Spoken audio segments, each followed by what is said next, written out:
बहुत तकलीफ है इस बछड़े को। पीछे उसकी माँ उधर है, अभी इसकी ट्रीटमेंट करते हैं। बहुत तकलीफ हो रहा है उसको। देख सकते, किसी को बता भी नहीं सकते। ले ले देख सकते हो आप, पीछे बहुत तकलीफ है उसको।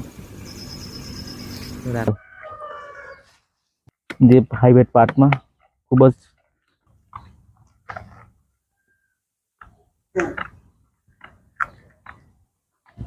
ગાય માતાને પણ ખબર છે. કાં લગાડેલો આને? હે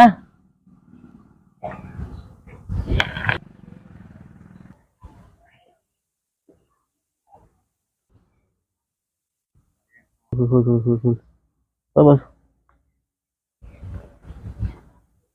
બતાડો લાવજો. લે આને લઈ જાઓ ને કે ને સાવ થઈ ગયું રે. ચાલ લઈ જા, ચાલ ચાલ લે લે આપી દે. ચાલ ચાલી જાય બસ. ચાલ સાવ થઈ જાય.